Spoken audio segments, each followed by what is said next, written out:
Welcome, everyone. I am so thrilled to kick off this brand new, highly visual analysis series. If you're looking to build a rock-solid career in tech, and especially if you're a beginner who gets a little nervous hearing heavy jargon like DevOps, well, you are in exactly the right place. Today, we're going to use our source material to decode one of the absolute most important concepts in tech. No confusion, just straight, simple facts. I promise you, by the time we finish going through these slides, your basics are going to be crystal clear. So let's jump right into this tech journey. Here is our roadmap for today's explainer. 1. The software creation process. 2. From Waterfall to Agile. 3. The Great Tech Divide. 4. Understanding DevOps. And finally, 5. Expanding your DevOps journey. Let's get right to it. Section 1, the software creation process, understanding the SDLC. Okay, let's dive into this and start with the absolute basics of how software actually comes to life. How does an idea transform into a real product? Literally every piece of software in the world, whether it's a tiny mobile app or a massive global banking system, goes through these 5 fundamental steps. Step 1 is collect requirements, where we figure out exactly what features the client needs. Step 2 is plan, where we map out the technologies we're going to use. Then comes step 3, code and build, where the actual coding happens and it's compiled into an executable file. Once that's ready, we hit step 4, deploy, pushing it to the client's servers so users can actually interact with it. And finally, step 5, maintain, which is the ongoing upkeep of that software.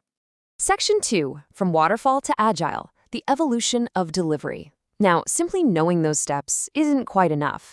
We really need to see how the approach to those steps has evolved over time, because while the core process is the same, the execution is a whole different ballgame now. Take the old waterfall model, for example. It was incredibly rigid. Just like a real waterfall, water only goes down, it doesn't flow back up. It was basically a one-way street. You'd spend month 1 planning, month 3 coding, and you wouldn't do the final deploy and client review until month 6 or 7. Think about that for a second. What if, in month 7, the client absolutely hates it, or their requirements changed? Well, you've just wasted all that time and money. That is exactly why this model was terrible for complex projects. Now, what's really interesting about this slide is how Agile swooped in and completely fixed that problem. Contrast Waterfall's slow, rigid, sequential phases and late feedback with Agile's dynamic approach. Instead of building the entire software at once, Agile uses iterative development. We build it feature by feature, and the best part? Fast feedback loops. After every single feature is built, we check in with the client. If something needs to change, we course correct immediately. Section 3, the Great Tech Divide, the conflict behind the code. So, Agile beautifully solved the client feedback problem. But behind closed doors inside these tech companies, a massive internal conflict was brewing. I want to pose a question directly to you. Really think about this. If Agile fixed the feedback loop, and we were building what clients wanted faster than ever, why did we still need DevOps? What was still broken? To find that missing piece of the puzzle, take a look at this table. Traditionally, tech companies were split into strict silos. On one side, you have the development team. They create the software, write the code, and their entire focus is pushing out new features fast. On the exact opposite side, you have the operations team. They deploy the software, monitor functionality, and their absolute top priority is stability and maintenance. Do you see the problem here? One team wants rapid change, and the other team demands rock-solid stability. They were totally isolated from each other with completely opposite goals. And out of that siloed mindset comes arguably the most famous excuse in tech history. But it worked flawlessly on my machine. See, the developer's laptop had specific versions, settings, and dependencies that were completely different from the client's production environment managed by the operations team. So the moment that code left the developer's laptop, it crashed and burned on the server. And this brilliantly illustrates the ultimate blame game. Deployments fail, and a totally toxic cycle begins. Developers point fingers at operations, saying they don't know how to deploy properly. Operations blame developers for writing buggy code. And who suffers the most? The client, because delivery completely stalls. We ended up right back where we started with delayed software delivery.